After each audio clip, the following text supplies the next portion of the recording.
Olá, tudo bem? Você veio parar aqui num canal de jornalismo independente, de humor também de segunda a sexta e de entretenimento. Fiz aqui uma pequena homenagem a um dos meus mestres do jornalismo, Paulo Henrique Amorim, que faz muita falta. Adorava ele. Ele que me levou para trabalhar no UOL. E hoje, se eu estou aqui conseguindo apresentar alguma coisa diante de uma câmera, é por causa dele. Olha, estou cobrindo um monte de casos, se você nunca veio aqui, faço casos policiais, faço coisas envolvendo celebridades, fofoca não, mas coisas envolvendo celebridades quando tornam público alguma coisa, como é o caso Ana Hickman, que há exatamente 1 ano e 1 mês, vai fazer daqui 2 dias, 13 meses, acusa 14 meses, acusa o ex-marido Alexandre Correia de ter roubado o equivalente, se você somar todas as denúncias dela, 1,4 bilhão, sem nenhuma única prova. Bom, tem uma notícia exclusiva que certamente vocês não vão ver em nenhum lugar, nenhum outro site, vocês já sabem como que os jornalistas estão cobrindo esse assunto, né, inacreditável, inacreditável, deixa aí, não posso nem falar. Vejam, mais uma derrota de Ana Hickman.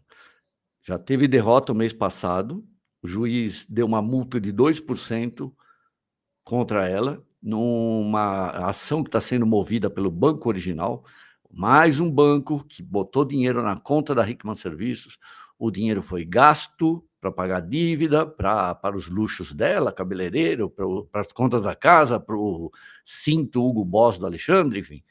E ela tomou uma multa, porque o juiz ficou pedindo documentação para ela, ficou pedindo para mostrar contas, né, para onde foi o dinheiro, já que ele desviou, né, 1,4 bilhão. Ela não mostrou, tomou uma multa lá de 2% sobre essa ação que o Original está movendo, foi simbólica. Agora, ela tomou mais uma derrota, agora no âmbito da vara da família, no divórcio. Vamos lá.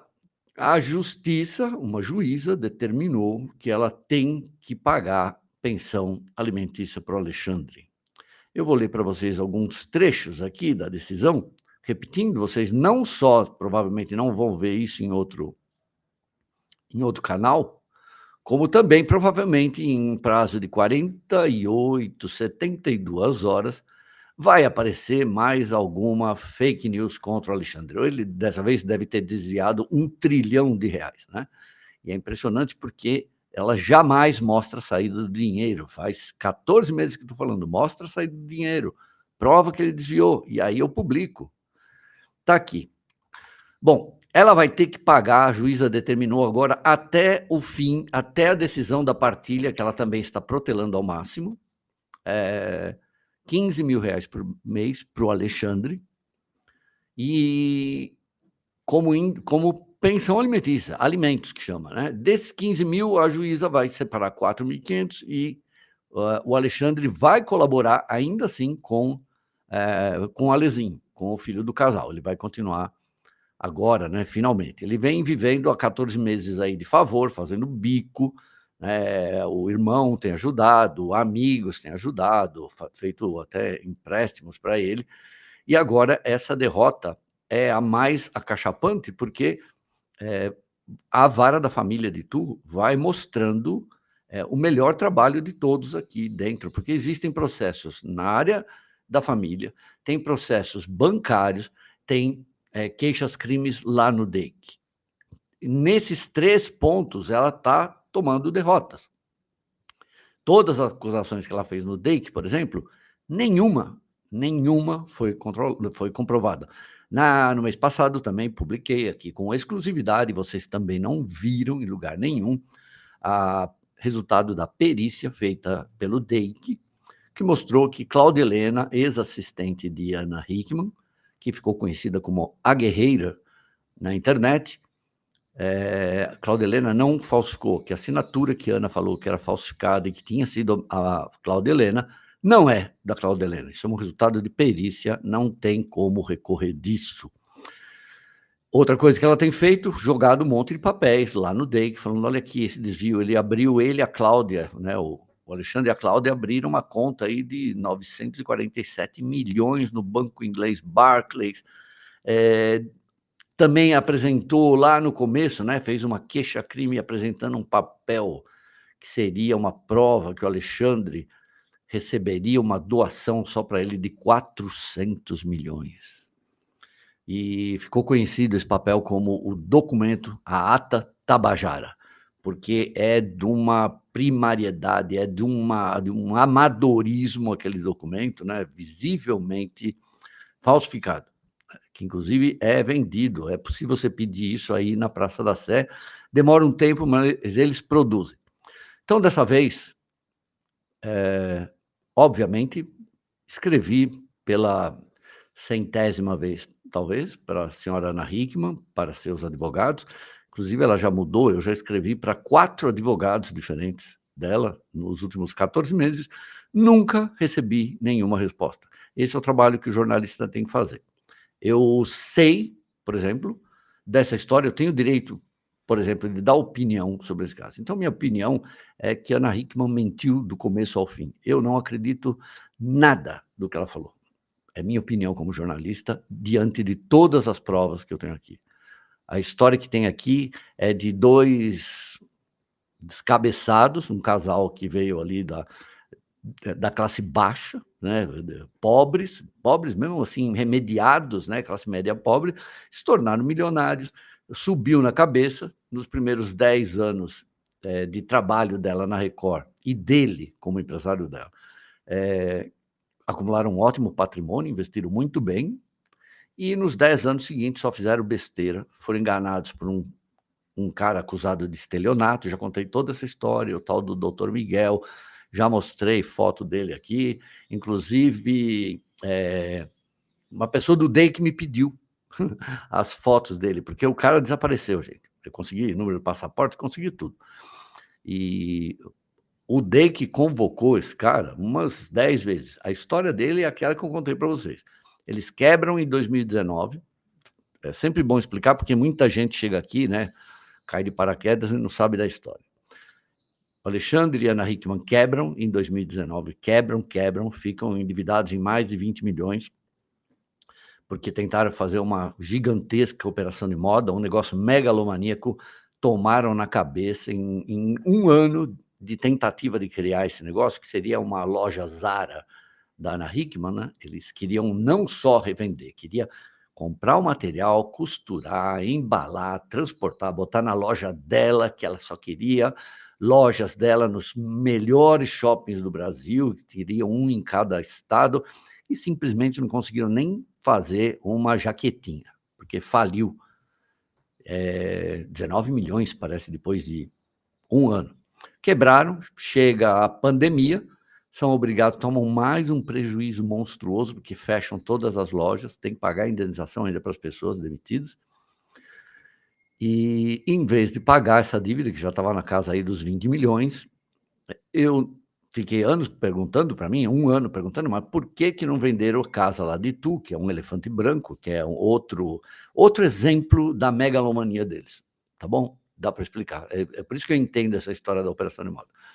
Por que não venderam aquilo e pagaram a dívida? Aí eu descubro o tal do doutor Miguel, que o doutor Miguel é um cara espertalhão, é profissional no que ele faz, né, no emprego dele, chega e faz uma promessa para eles, falou: "Vou meter aqui 160 milhões de reais, 33 milhões de 180 seria hoje, de dólar, 33 milhões de dólares, vamos investir, comprar uma parte aí da empresa Hickman, de todas e não sei o quê", e aí eles falaram: "Oba, vai entrar dinheiro, então não vamos vender nada, vamos rolando a dívida", até o ponto que quebraram ano no ano passado, 2023, ano retrasado, quebraram, não conseguiam mais pagar as dívidas e o seu Miguel simplesmente evaporou. Quase consegue tomar deles ainda um apartamento maravilhoso aqui em Perdizes. Então, mais uma vez, né, aproveitem, dentro de algumas horas alguma fake news vai surgir de novo, é isso que tem ocorrido há 14 meses, gente. O primeiro mês de dezembro, eu cobri, o Alexandre não falava comigo, o advogado dele também não falava comigo, apesar da minha insistência. Então, tudo que saía em dezembro era do lado só da Ana Hickman. Então, quando eu consegui falar, foi que eu tive pela primeira, porque para mim, até dia 15 de janeiro, gente, eu era como vocês. Eu acreditava em tudo que ela estava falando. Acreditei que ela foi agredida em Itu, acreditei que ele tinha roubado 48 milhões dela, acreditei que ele era um mau pai, acreditei que ele era um cara mau caráter, e etc. Né? Mesmo porque ele tem um jeito bronco, né? E ninguém gosta dele. E é uma moça, gente. Depois que eu conheci ele, é uma moça. E a partir do dia 16 de janeiro, eu começo a perceber que ela tinha mentido naquela entrevista da Record. Falei: "Opa, espera aí, ela falou que não sabia de nada, que ela acabou de saber que tem 20 milhões, 3 milhões de prejuízo?".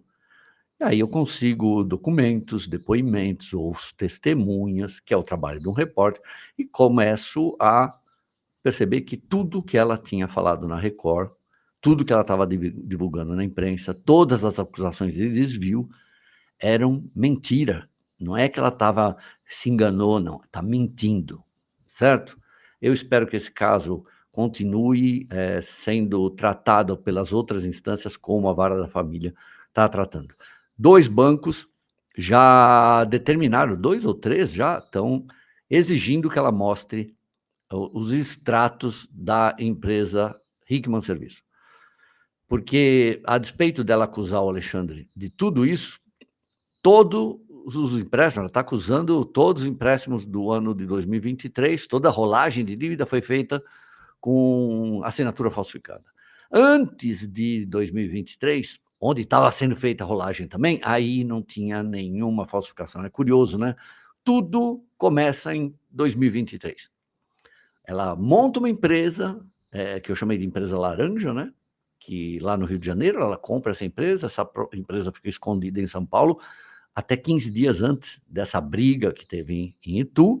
Assim que faz a briga, ela consegue afastar o Alexandre da administração das empresas, mas não da sociedade, e aí imediatamente ela começa a passar tudo que caía nessa empresa de dinheiro, salário, merchan, dinheiro das franquias, dinheiro da compra de franquias, para você ter uma ideia, essa DP Laser, sei lá o nome qual que é, cara, para você ter uma franquia dessa, você tem que pagar 150 mil reais, só para ter a franquia. Depois o cara vai ter gasto com equipamento, etc. E todo mês tem que dar uma porcentagem lá, que eu não sei se é 5%, para ela, por usar o nome Depilaser, sei lá, sem pelo, não lembro o nome. Então, só tá com, segundo minha apuração aqui, já existem 250 franquias dessa empresa, e fora o Instituto Ana Hickman. E dessas 250 empresas, 150 foram adquiridas entre novembro, quando ela acusa o Alexandre de agressão, e junho do ano passado. Só aí dá uns 20 milhões, né? Então, todo esse dinheiro que estava caindo, ela estava desviando. Veja só, ela acusa de desvio, né? Desviando e escondendo na outra empresa, que era a Hickman House, essa que ela trouxe do Rio. Quando a justiça começou a perceber isso, começou a querer investigar a Hickman House, ela fez outra coisa. A irmã dela, Fernanda, abre uma outra empresa chamada Blue, e aí tirou da House e começou a passar para a Blue. Tudo isso é provado, tá, gente? Tem documentação. Então vejam, né? Como ela foi vítima nesse caso. Então é isso. Fiquem aqui, gente, deixe seu like. De segunda a sexta, temos aqui o Jornal dos Feltrinos. Cadê ele? Não perca. É um personagem, eu faço de personagem lá, né, um âncora mal-humorado, muito mal-humorado, mas eu poderia não ser, bastaria eu não ler o chat, que o chat me irrita. Mas venha participar, o chat é importante. Então é isso, gente. Beijo do ogro. Só falta não ter gravado isso tudo de novo, hein?